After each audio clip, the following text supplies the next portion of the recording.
우리 함께 볼 말씀은 신명기 1장 9절부터 12절의 말씀입니다. 우리 합독하도록 하겠습니다. 그때 내가 너희에게 말하여 이르기를 난 홀로 너희의 짐을 질 수 없도다. 너희 하나님 여호와께서 너희를 번성하게 하셨으므로 너희가 오늘날 하늘의 별같이 많거니와 너희 조상의 하나님 여호와께서 너희를 현재보다 1000배나 많게 하시며 너희에게 허락하신 것과 같이 너희에게 복 주시기를 원하노라. 그런즉 나 홀로 어찌 능히 너희의 괴로운 일과 너희의 힘겨운 일과 너희의 다투는 일을 담당할 수 있으랴. 아멘. 신명기는 반복해서 하나님의 말씀, 율법을 기록한 것이라고 했습니다. 가나안 땅은 약속의 땅이죠. 그 약속의 땅 가나안을 목전에 앞두고 그 입성을 실제로 목전에 앞두고요. 왜 반복해서 하나님의 율법을 가르쳤을까요?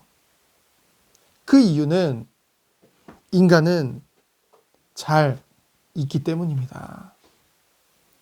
하나님 편에서 보면은 잊어버리면 안 되는 중요한 것들도요. 인간 편에서 잘 잊어버린다는 거죠. 약속의 땅 가나안은 하나님이 이미 약속하신 것입니다. 약속하셨다는 것은 이미 준비되고 예비되어진 것이라는 거죠. 그리고 이를 위해 이스라엘 백성이 번성케 되는 것도 하나님의 뜻 안에 있는 것입니다. 그것 자체가 인간에게 있어서 삶의 목적과 이유가 될 수 없다는 것이죠. 그래서 가나안이라는 땅과 번성이라는 것은 최종 목표가 아닌 것입니다. 그건 이미 예비된 거예요. 그래서 그것을 얻기 위해, 갖추기 위해 삶의 목적이 있는 것이 아니라는 거죠. 중요한 것은 무엇입니까? 그 안에서 살아갈 준비를 하는 거예요. 그래서 잘 잊어버리는 그 이스라엘 백성을 하나님은 광야 40년으로 인도하신 것입니다.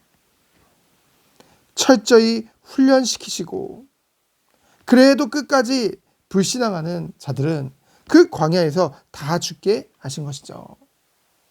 하지만 하나님의 말씀을 순종하고 믿음으로 고백했던 여호수아와 갈렙만이 약속의 땅 가나안에 들어가게 하신 것입니다. 오늘 본문에 보면은 모세가 이스라엘 공동체를 위하여 수령을 세운 이유를 기록하고 있죠.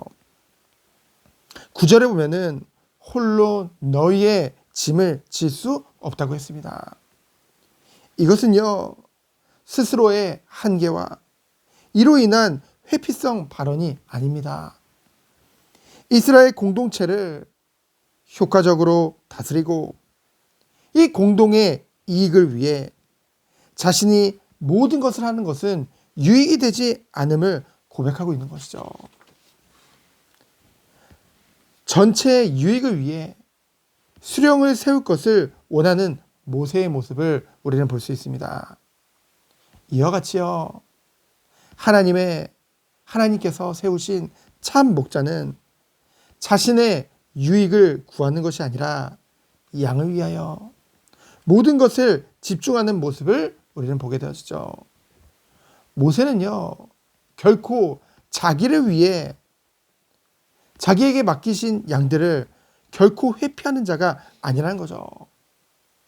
이스라엘의 구원을 위해 자신을 생명책에서 지워지더라도 원한다고 고백했던 것이 바로 이 모세거든요. 그는 오직 내가 아니라 전체 이스라엘 백성을 위해 하나님이 맡기신 사명을 감당하기 위해 최선을 다한 것을 우리는 보게 되어지죠. 그러면서도 모든 영광과 공로는 누구에게 올려드렸어요? 하나님께 돌려드렸죠. 10절에 보면은 너희 하나님 여호와께서 너희를 번성하게 하셨으므로, 하나님이 모든 것을 약속대로 이루심을 고백하고 있는 것입니다.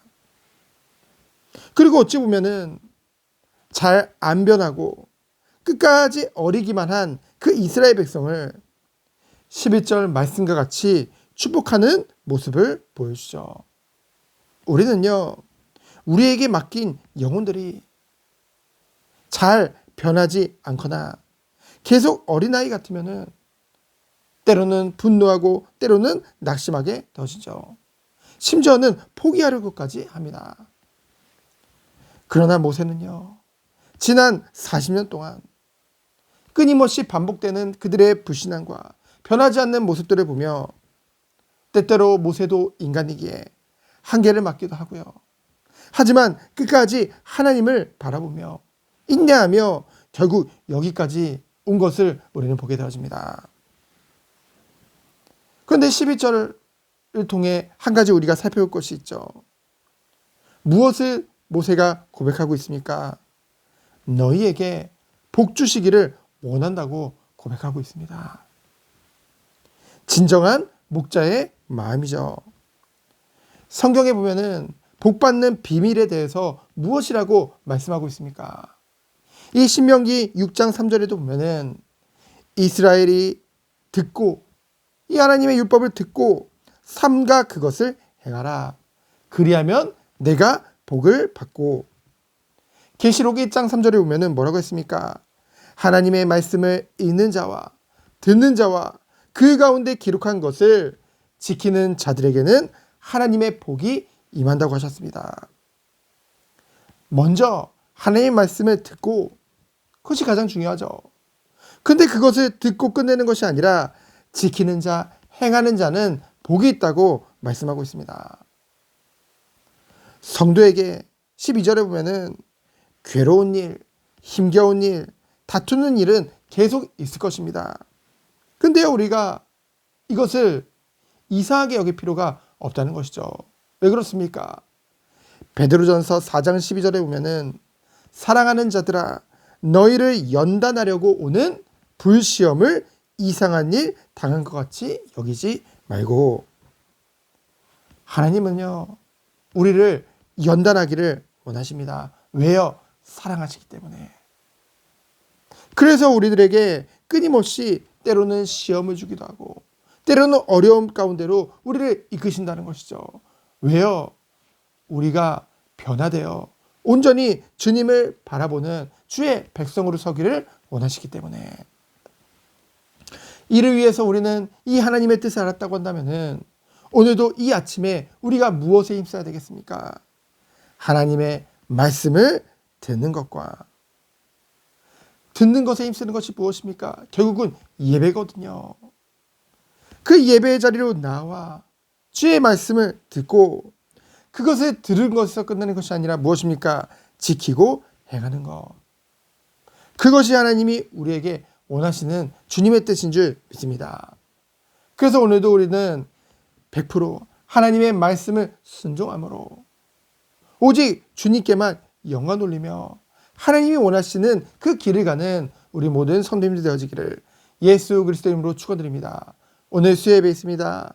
오늘 수요예배를 통해서 듣고 행하는 그 축복 가운데로 들어가기 축원드립니다. 시간 기도합니다.